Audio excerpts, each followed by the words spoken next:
அளவற்ற அருளாளனும் நிகரற்ற அன்புடனுமாகிய எல்லாம் வல்ல இறைவனின் திருப்பெயரால் ஆரம்பம் செய்கின்றோம். த வின்ஸ் ஆஃப் இஸ்லாம் நேயர்களுக்கு பல்வேறு நிகழ்வுகள் குறித்து தொடர்ச்சியாக விவாதங்களையும் கருத்துரைகளையும் வழங்கி வருகின்றோம். அந்த வகையில் நாம் இன்றைக்கு எடுத்திருக்கின்ற தலைப்பு கடந்த டிசம்பர் 8ஆம் தேதி நாடாளுமன்றத்தில் தாக்கல் செய்யப்பட்ட தனிநபர் மசோதா குறித்து. ஹரேன் சிங் என்று சொல்லப்படக்கூடிய பாரதிய ஜனதா கட்சியினுடைய எம்பி 1995ஆம் ஆண்டு நிறைவேற்றப்பட்ட வக்ஃபு வாரிய மசோதாவின் அடிப்படையில் செயல்பட்டு வரும் வக்ஃபு வாரியங்கள் அனைத்தையும் கலைத்திட வேண்டும் என்று தனிநபர் மசோதாவை தாக்கல் செய்திருக்கின்றார். இந்த மசோதாவின்படி வக்ஃபு வாரியம் என்பது முழுமையாக கலைக்கப்பட்டுவிடும். முஸ்லிம்களுடைய சொத்துக்களை பாதுகாப்பதற்கு என்ன வழிமுறைகள் இருக்கிறது என்பதை இனிதான் மத்திய அரசு கொண்டு வரப்போகிறது. அது என்னவாக இருக்கப் போகிறது, எப்படி இருக்கப் போகிறது என்பதை இனிதான் பொறுத்திருந்து பார்க்க வேண்டும். இந்த நிலையில் தமிழகத்தின் மூத்த அறிஞர் பி. ஜெயலலிதாதீன் அவர்கள் தன்னுடைய காணொளியில் கொண்டு வந்தது பாஜக எம்பியாக இருந்தால் கூட இந்த மசோதாவை முஸ்லீம்கள் முழு மனதோடு ஆதரிக்க வேண்டும் என்று ஒரு கருத்தை வெளியிட்டிருக்கிறார். அந்த கருத்தை வலு சேர்க்கின்ற வகையில் தமிழகத்தில் மட்டுமல்லாமல் இந்தியாவின் பல பகுதிகளில் நடந்து வரும் வக்ஃபு வாரிய ஊழல்களை பற்றியும் அந்த முஸ்லீம் சொத்துக்கள் எல்லாம் பறிபோகின்ற ஒரு சூழலில் அதை கட்டுப்படுத்த தவறும் வக்ஃபு வாரியங்களை பற்றியும் அவர் குறிப்பிட்டிருக்கிறார். உண்மையில் அவருடைய அந்த கவலையை நாமும் பகிர்ந்து கொள்கிறோம். ஆனால் அதற்காக முழுமையாக இந்த வக்ஃபு வாரியத்தை கலைத்து விடுவதா என்று நாம் ஒரு கேள்வியை முன்வைக்க வேண்டியிருக்கிறது. ஏனென்று சொன்னால் இன்றைக்கு ஊழல், லஞ்சம், தவறுகள் என்பது அரசினுடைய எல்லா துறையிலும் இருக்கிறது. அதற்கு வக்ஃபு வாரியம் ஒரு விதிவிலக்கு அல்ல. முஸ்லிம்களுடைய அரசியல் கட்சியினுடைய ஒரு கோரிக்கைக்காக அவர்களுக்கு வக்ஃபு வாரியத்தினுடைய தலைமை பொறுப்பை வழங்கி வருவது சமீபமாக நடந்து வருகிறது. 2007 தமிழ்நாடு முஸ்லிம் முன்னேற்ற கழகத்திற்கு சேர்ந்த அன்றைய தமுமுக பொதுச் செயலாளர் சகோதரர் ஐதர் அலி அவர்களுக்கு அன்று வக்ஃபு வாரியம் வழங்கப்பட்டது.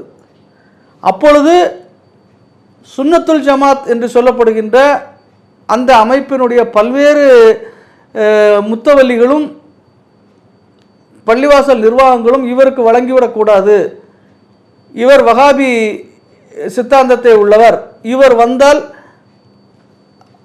தர்காக்களை இடித்து விடுவார், தர்காக்களுடைய நிர்வாகங்களை கைப்பற்றி விடுவார் என்றெல்லாம் விமர்சனம் வைக்கப்பட்டது. ஆனால் தமிழக அரசு அதையும் மீறி அவருக்கு அந்த பொறுப்பை வழங்கியது. தனக்கு வழங்கப்பட்ட பொறுப்பில் ஏறத்தாழ 1.5 வருடங்களாக அன்றைக்கு இருந்த தமிழ்நாடு முஸ்லிம் முன்னேற்ற கழகத்தினுடைய தொண்டர்களுடைய துணையோடு பல சொத்துக்கள் மீட்கப்பட்டன என்பது அன்றைய வரலாறு. அதே வேளையில் அவர் மீது அன்றைக்கு சகோதரர் PJ கடுமையான குற்றச்சாட்டுகளை முன்வைத்தார் என்பதும் வரலாற்று உண்மை. ஆனால் இந்த குற்றச்சாட்டுகளை அதற்கு பின்பாக அவர் எழுப்பினாரா என்று சொன்னால் இல்லை, அதை அப்படியே விட்டுவிட்டார். அது தேர்தல் நேரத்திற்கு, தேர்தலுடைய காலத்தினுடைய தேர்தல் பிரச்சாரத்திற்கு தான் 2009 நாடாளுமன்ற தேர்தலில் இது மிகப்பெரிய அஸ்திரமாக அதை பயன்படுத்த நினைத்தார். ஆனால் தேர்தலுக்கு பின்பாக அந்த குற்றச்சாட்டுகள் எல்லாம் காணாமல் போய்விட்டன. அதற்கு பிறகு அடுத்தடுத்து வந்த வக்ஃபு வாரியங்கள் அந்த பணிகளை எல்லாம் சீர்கெடுக்கின்ற வகையில், மிக மோசமான ஒருவர் மிஞ்சுகின்ற வகையில், அவருக்கு இவர் பரவாயில்லை, இவருக்கு அடுத்து வருவர் பரவாயில்லை என்று சொல்லுகின்ற வகையில், மெச்சத்தகுந்த வகையில் வக்ஃபு வாரியத்தினுடைய தலைவர் மற்றும் நிர்வாகங்களுடைய செயல்பாடுகள் இருக்கிறது.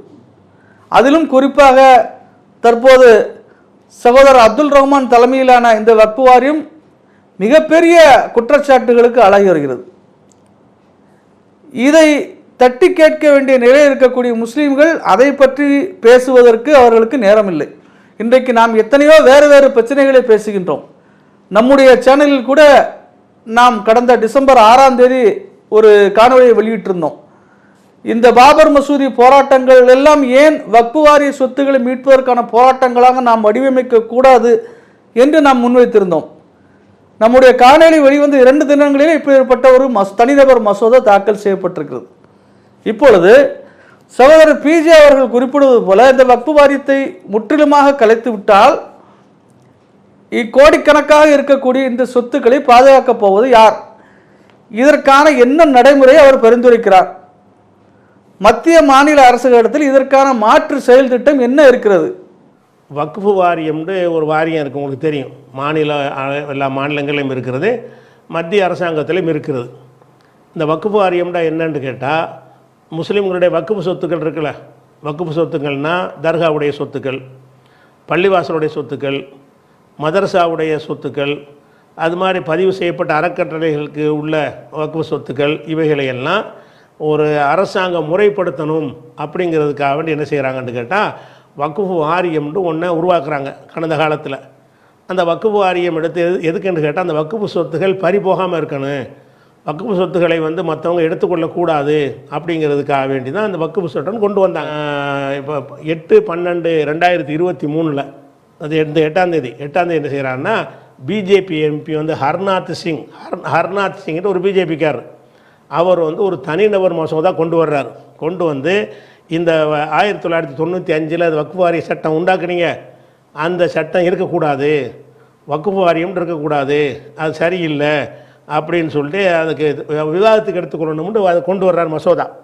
வக்ஃபு வாரியத்துக்குன்னு இந்த சட்டம் வச்சுருக்காங்கல்ல, வக்ஃபு சேர்மன் அப்படின்னு வைத்துக்கொண்டு வக்ஃபு சட்டத்தில் சாப்பிட்டுருக்குறாங்க எல்லாருமே.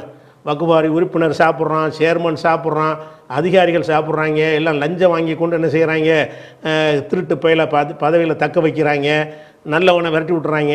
நடக்கிற ஊழலில் ஃபஸ்ட்டு இடம் வக்ஃபுக்கு தான் இருக்கிறது. நாட்டில் நடக்கிற ஊழல்களில் முதலிடத்தில் எடுத்துக்கொண்டீர்களே ஆனால் அது வக்ஃபுக்கு தான் இருக்குது. அந்த மாதிரி செய்கிறாங்கன்னு நம்மளுக்கு ஒரு கவலை இருந்துச்சு. நீண்ட காலமாகவே நாம் இந்த கோரிக்கையை வலியுறுத்தின, வக்ஃபு வாரியத்தை எடுத்துருங்க, வேணாம், வக்ஃபு வாரியம் நமக்கு நன்மை செய்யவே இல்லை. இந்த வக்ஃபு வாரியத்தில் உள்ளவனை வச்சுக்கிட்டு தான் என்ன செய்வாங்க, அவங்க வக்ஃபுடைய சொத்துக்களெல்லாம் கட்சிக்கு அலுவலகங்களுக்கு வாரி கொடுத்துருக்குறாங்க. அந்த இதெல்லாம் நம்மள்ட்ட இருந்தால் கொடுத்துருக்க மாட்டோம், மக்கள்கிட்ட இருந்தால் கொடுத்துருக்க மாட்டோம்.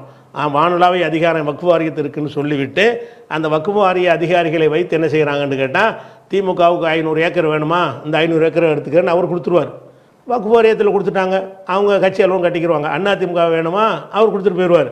எத்தனை கட்சியுடைய அலுவலகங்கள் வக்ஃபு இடத்துல இருக்கிறது, எத்தனை தனித்தனி பெரிய பெரிய பண முதலைகள்கிட்ட இருக்கிறது, எல்லாம் தார வார்த்தது யாருன்னு கேட்டால் இந்த வக்ஃபை பாதுகாப்பதற்காக உண்டாக்குன இந்த அயோக்கிய கூட்டங்கள் தான்.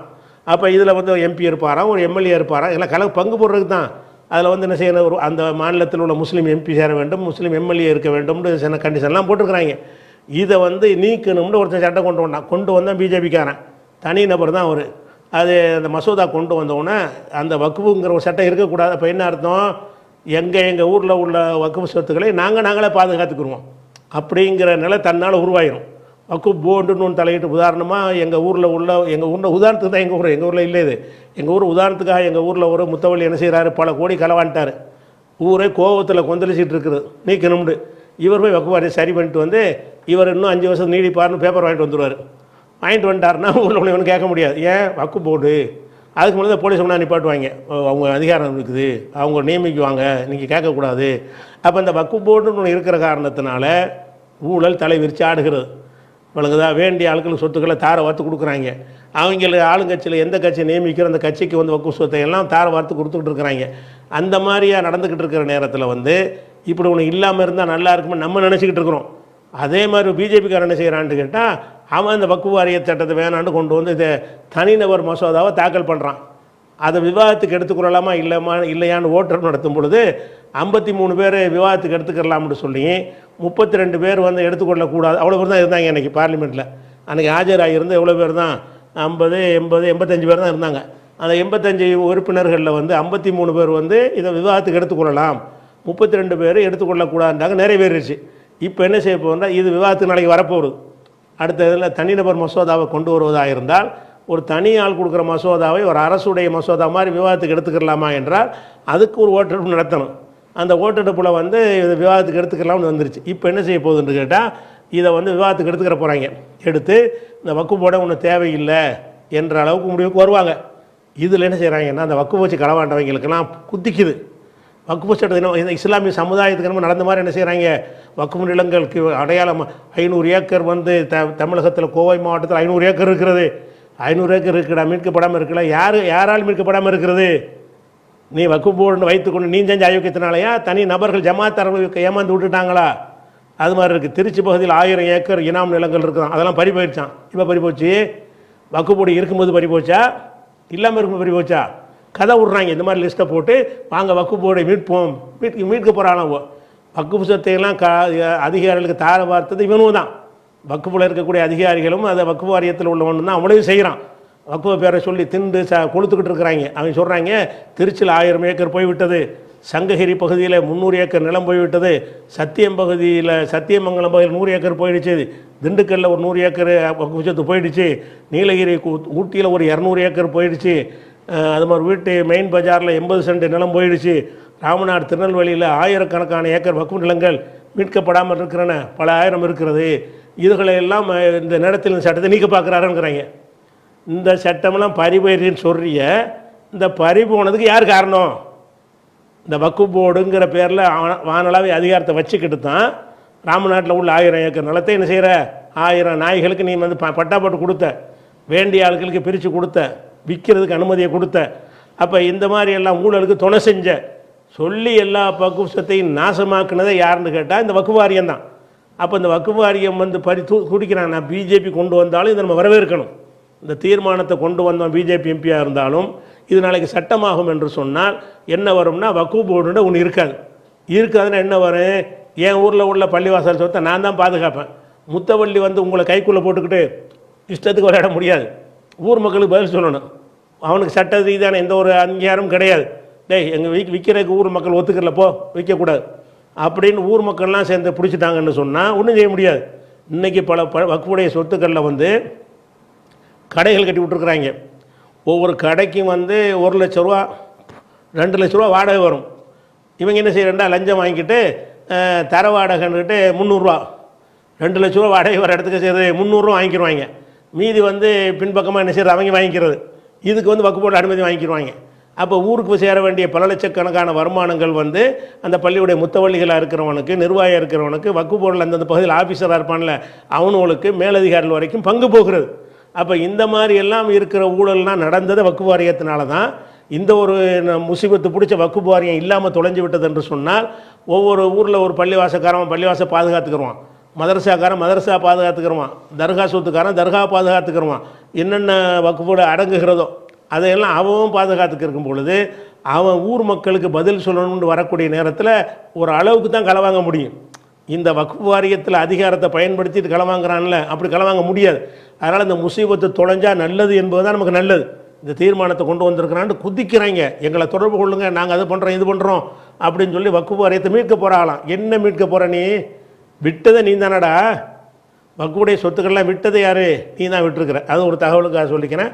அந்த ஒரு தனிநபர் தீர்மானத்தை கொண்டு வந்திருக்கிறாங்க. இனிமேல் வக்ஃப் சட்டம் எடுக்கப்படுவதற்கான வாய்ப்பு அதிகம் இருக்கிறது. இது வந்து சமுதாய பிரச்சனை கிடையாது.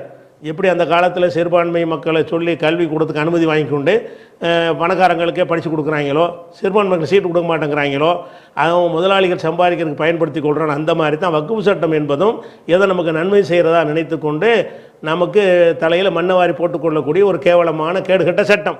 இந்த வக்ஃப் வாரிய ஒழிப்பு என்கின்ற இந்த சித்தாந்தத்தை, இந்த கருத்தியலை பாஜக முன்வைத்திருக்கிறது.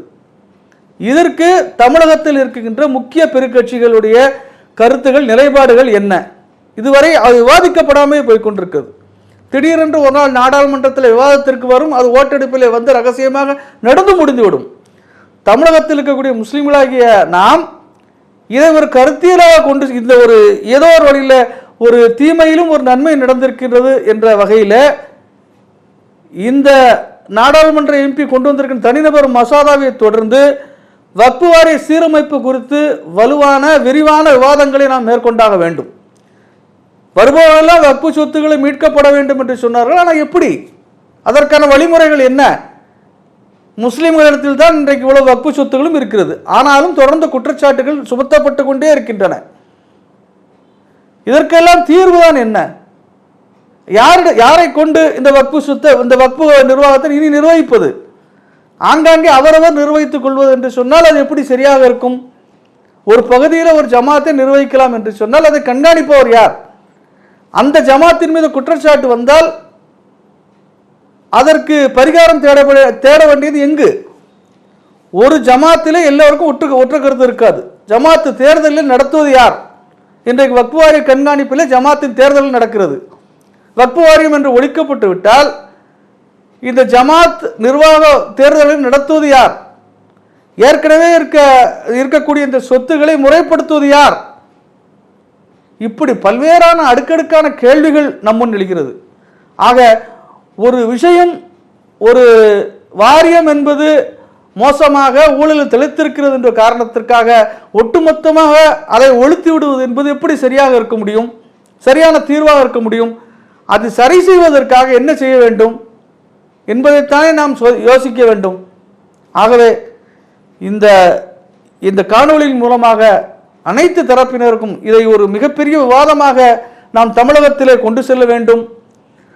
வர இருக்கின்ற 2024 நாடாளுமன்ற தேர்தலில் இது ஒரு முக்கிய தேர்தல் பிரச்சனையாக அனைத்து கட்சிகளும் விவாதிக்கக்கூடிய ஒரு பிரச்சனையாக இந்த வக்ஃபு வாரிய சீரமைப்பு என்பது ஒரு மிக முக்கியமான பிரச்சனையாக கொண்டு செல்லப்பட வேண்டும்.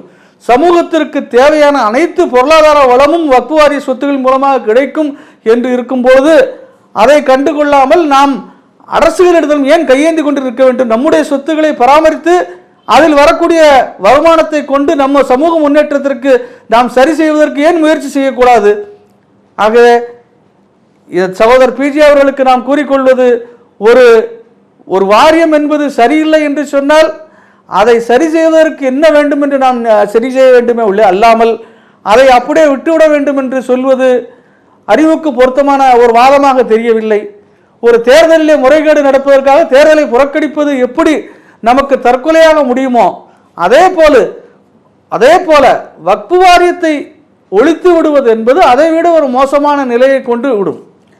கிறிஸ்தவ மக்களிடத்திலே அவர்களே அவருடைய சொத்துக்களை பராமரித்துக் கொள்கிறார்கள், பாதுகாத்துக் கொள்கிறார்கள் என்று சொல்கிறீர்கள். உண்மையில் அந்த எங்களுடைய மாவட்ட சிஎஸ்ஐ திருமண்டலம் என்று சொல்லக்கூடிய பகுதியில் அடிதடி வழக்குகள் என்று ஏகப்பட்டு நடந்து கொண்டிருக்கிறது. சட்டம் ஒழுங்கு பிரச்சனை ஈடுபட்டு கொண்டிருக்கிறது. ஆகவே எங்கும் பிரச்சனைகள் இல்லாமல் இல்லை. அறநிலையத்துறை தமிழக அரசு நிர்வகித்துக் கொண்டிருக்கின்ற வேளையில் அறநிலையத்துறை எல்லாம் அதிலிருந்து விடுவிக்கப்பட, கோயில்கள் எல்லாம் அறநிலையத்துறை பிடியிலிருந்து விடுவிக்கப்பட வேண்டும் என்று இந்து சமுதாய மக்கள் கோரிக்கை வைக்கிறார்கள். ஆக அவரவர்களுக்கான அனுபவத்திற்கு ஏற்ற மாதிரி அவர்கள் கோரிக்கையும் பிரச்சனையும் எதிர்கொண்டு வருகிறார்கள். நாம் உண்மையிலே என்ன தீர்வு எடுப்பது? உண்மையிலே வக்ஃபு வாரியத்தை கலைத்து விடுவதா? கலைத்து விட்டால் மாற்று செயல் திட்டம் என்ன? எவ்வாறு பள்ளிவாசல் நிர்வாகங்களை நாம் புனரமைப்பது? எவ்வாறு நிர்வகிப்பது? அதை யார் கண்காணிப்பது? வக்ஃபு சொத்துக்களை வாடகைக்கு விடுவது எப்படி? அதை பராமரிப்பது எப்படி? அதற்கான விதிமுறைகள் என்ன? இப்படி எல்லாவற்றையும் இனி வருங்காலங்களில் நாம் விவாதிப்போம். இதை பார்த்து கொண்டிருக்கின்ற நேயர்கள் உங்களுடைய மேலான கருத்துக்களை எங்களுக்கு இன்னும் வழங்க வேண்டும். இதை வக்ஃபு வாரிய சீரமைப்பு என்கின்ற ரீதியிலான ஒரு தொடர் பிரச்சார இயக்கத்தை நம்முடைய சேனலின் வாயிலாக நாம் கொண்டு செல்ல இருக்கின்றோம். அனைவரும் அதற்கு உங்களுடைய மேலான கருத்துக்களை வழங்கி, உங்களுடைய ஆலோசனையும் வழங்கி, நம்முடைய மூதாதையர்கள் நமக்கு விட்டு சென்ற அந்த விலை மதிக்க முடியாத சொத்துக்களை எல்லாம் நாம் மீட்டெடுத்து பாதுகாத்து நம்முடைய வருங்கால சந்ததிற்கு நாம் வழங்கிட நாம் அனைவரும் ஒன்றுபடுவோம் என்று இந்த நேரத்தில் கேட்டுக்கொண்டு இந்த நிகழ்ச்சியை இத்தோடு நிறைவு செய்கிறோம். நன்றி.